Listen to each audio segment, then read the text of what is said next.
It was time to start my high school season in this new road to glory, but there was one issue. I was only 5'5". So how would I make it to college, to the NFL? This would be a challenging path for Jake Newman, and yes, Julian Newman and I are related. The only difference is I'm going to actually make it to college, and my senior year began on the kick return team for Prodigy Prep at home against IMG Academy. Also, yes, Prodigy Prep is the school the Newmans created, and I had a chance to make my first catch of the game, but it hit off my head instead. It didn't matter though because our offense was moving, and even though I couldn't see how we got into the end zone, I know it happened. I was on punt return duty, and that's when I noticed we were playing in the middle of a desert in Florida, which really confused me and made me drop the ball. But then I picked it up and also got a decent return out of it. Additionally, I realized I was really bad at playing receiver because I couldn't catch. After this one hit off my elbow, I decided it was time for me to make a change, so I figured out the catch button, but before I could use it, IMG safety made a play on the ball. Midway through the second quarter, I finally did it, actually holding on to it, but since I was only 5'5", my little legs didn't have long enough strides to outrun everybody to the end zone, and I fell short. So I just had to try and block while we scored. After I made my first catch, I was finally able to get into a bit of a rhythm, and I was starting to really rack up the receiving yards, but my top speed just wasn't fast enough. At the end of the half, I watched my team go up 17 points on IMG Academy, and midway through the third quarter, I made my first touchdown grab ever. In the end, we would win our first game, and Steve was a stud quarterback that would feed me the ball. I had played really well, which surprisingly got me some college interest. To start our game against Miami Central, I wanted to return the opening kickoff, but my teammate took it away from me instead, so I just used all my energy on one of our first plays of the game, racking up some early receiving yards. And even though I was only 5'5", Steve was throwing jump balls up to me, and I was able to come down with them. I was becoming better with each snap and elevating the Newman name. The Steve to Jake connection was heating up with catch after catch. We took a 14-point lead early, and with how well we were playing, I felt like this Prodigy Prep team could actually contest for a state championship in Florida. We were literally dominating one of the best teams in the state, and I don't know where Jamie Newman found Steve Marca at and how he got him here, but he was a dog. Well, at least he was until he threw this interception straight to the other team. Miami Central made a decent comeback in the end, but it wouldn't be enough to take us down, and I had the greatest high school game ever, which got me my first scholarship offer. It also drew some SEC interest, but we were back to playing in the desert in the middle of Florida. And it didn't start well with Steve Marca throwing an interception early on. And I was frustrated because I was open on the play. I tried to block the field goal here, but I wasn't able to, and me and Steve were not hooking up well in this game. However, even with this terrible route, I caught a touchdown, and by the fourth quarter, we had taken a 28-point lead on Chaminade Madonna, and the game was not much of a contest. Surprisingly, Power 5 programs were offering me scholarships, and I was excited to show out in week 4 when we traveled to St. Thomas. Trying to make contested catches as a 5'5" receiver was actually going really well for me. I was slowly becoming the top receiver in high school football with big plays like this one, and I found the back of the end zone early on in the game. I was completely toasting the St. Thomas defense time and time again for big play after big play. And I had a chance to get my second touchdown of the game here, but I fell just short of the end zone, so I didn't get credit for the drive. And despite being 7 inches shorter than him, I continued to make number 8 on St. Thomas my little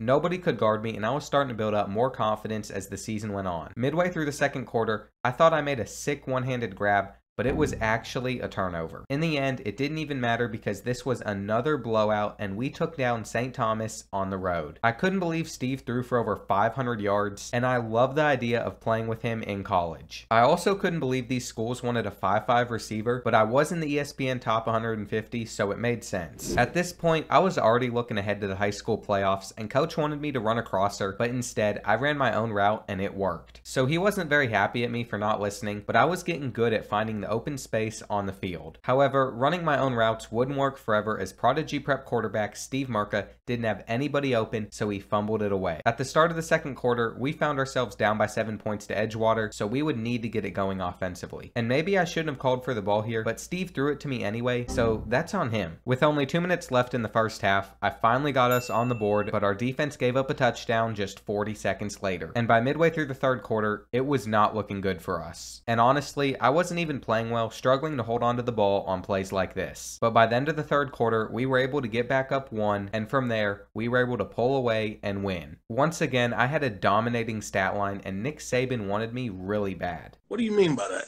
I wanted to make history as the best 5'5" receiver ever, but for now, my only focus was keeping Prodigy Prep undefeated and taking down Columbus High on the road. However, our first drive ended with a Steve Marker interception when he attempted to force feed me the ball. But after our defense forced an immediate turnover, we had it right back in the red zone. And Steve turned it into an easy 6 with this pass to Gio. As I performed better, the game slowed down for me, and I thought I had an easy touchdown catch, but I was completely wrong. And it looked like this one was going to be a close one. With 40 seconds left in the half, I put us back up 2 possessions, and I almost had another touchdown in the third quarter, but I was apparently an inch short, so then I watched Gio Saria steal this touchdown right out of my hands. It was all good though, because I would get another a couple minutes later. But I still wasn't perfect, missing an easy opportunity to put us up 32 points. And then I tried to hurdle a guy, and it definitely didn't end up going well for me. In the end, I finished with over 300 receiving yards. Wide receiver U, Ohio State, offered me a scholarship. I was now a 5-star recruit, and the playoffs were just 1 game away. Plantation High School traveled to the only desert in Florida to take on Prodigy Prep for our final game of the regular season. And I was still making catches despite being in some tight man coverage. I beautifully created separation on this play to make another catch on our opening drive, but Steve Marker saw me late in the end zone, which ended up resulting in a costly interception. By the end of the first quarter, it was still a stalemate, so we would need to get our offense rolling. But me and Steve were struggling to hook up, so we weren't moving the ball anywhere. I just assumed the ball wouldn't come my way, and I forgot to turn around. Then it hit off my back, Plantation intercepted it, and this was by far our worst performance yet. We were now losing by 7, and it wasn't getting any better for us. I don't know why I was playing so bad this week, but I was in my own head. Then I decided it was time to wake up. I wanted to keep our undefeated season alive, but after this filthy route to get wide open, Steve Marker didn't hit me over the top, and we turned it over again. I have to say, things were not going well for us, but I did start the third quarter with this touchdown grab to put us within a possession. And by the fourth quarter, we actually had a lead on Plantation. I ran a route that left me wide open, but Steve Marker hit another receiver in stride, and even though I was disappointed that I didn't get the ball, I was happy to see the result of a play, and that was enough to get us the win. The Florida High School playoffs started today, and our first round matchup was against Zephyr Hills High School, and I started the game off getting wide open, but unfortunately, I fell just short of reaching the end zone. So I had to watch Prodigy Prep go up from the sideline, and Steve Marker was threading the needle to feed me the ball throughout the game. I made this big play with the 29-yard catch, but after that, I ended up getting completely railed to the ground. In the second quarter, I made the play of the game, catching this pass and turning on the Jets, which allowed me to go 51 yards to the house and put us up 14. The first half ended with Zephyr Hill's kicker not being able to kick it far enough, but he finally got his team on the board in the third quarter. And all of a sudden, it was a 1-possession game. So I was going to have to step up and make sure that we kept winning. And that's exactly what I did, making catch after catch and showing off despite being only 5'5". Steve Marker completely missed me on this play, and then I watched him throw an interception from the sideline just seconds later. So I had to step up again, outrunning the entire Zephyr Hills defense and making this toe touch grab for the 26-yard touchdown. In the end, we would survive the first round of the playoffs, and I'd like to think it was because of how I played. Every school wanted me at this point, and I was now a top 33 prospect in the nation. But we were taking on IMG in the second round of the Florida High School playoffs, and throwing up a jump ball to a 5'5" wide receiver wasn't Steve's best decision as IMG intercepted it. But we were ready to bounce back and take them down just like we did at the beginning of the year. However, once again, number 8 on IMG was completely locking me up. But it didn't matter because I found the end zone at the start of the third quarter. And then I burnt the IMG defense over the top a few minutes later to score another touchdown and give us a 14-point lead. At the end of the second quarter, I outran them again, but Steve Marker overthrew me, so it didn't matter. However, that play ended up not being a big deal because I was playing so well and I just continued to extend our lead even more. So we were going to move on to the state semifinals, and I even had a tackle in my final stat line. I was going to have to make a college decision soon, but first, we were playing Miami Central in the Florida High School State playoffs, and me and Steve weren't hooking up well throughout this game. But it didn't matter because he was still able to give us an early 7-point lead. Then Miami Central's kicker attempted a kick he would have never made, and by the start of the third quarter, it was still a 1-possession game. But unfortunately, with 2 minutes left, it was tied, and we didn't pick up the first down, so we had to punt it right back to them. But after a fumble, we had 30 seconds and a chance to go down and kick the game-winning field goal. I got my first target of the drive here, getting us really close to a comfortable kicking range, but then Steve Marca choked, throwing a ball straight to the other team. And after, Miami Central scored in overtime. We had to make sure we responded back to stay in the game, and even though I had nothing to do with it, that is exactly what we were able to do. I had to watch as my team kicked a field goal in the second overtime, but our defense got a stop after that, and we fortunately survived. The Florida High School State Championship was at Doak S. Campbell Stadium, and Prodigy Prep was taking on Palm Bay High School. I started the game off by making a simple catch for an easy 13 yards, and then our first drive ended with me finding the back of the end zone and giving us the lead. Near the end of the first half, I continued to get us in great positions to score, and I watched as we took a 14-point lead. I could have had a touchdown here, but I didn't turn around and it hit off my back. However, I made up for it with this tough catch. In the end, we played well enough to easily secure a win, and Jake Newman won a state championship for Prodigy Prep. But it was time for signing day, and I wanted to go where Steve Marca went. In the end, with all of these options, I made my decision, and I'll let you all know where I'm attending in the next episode, Friday at 6 p.m. Eastern Time.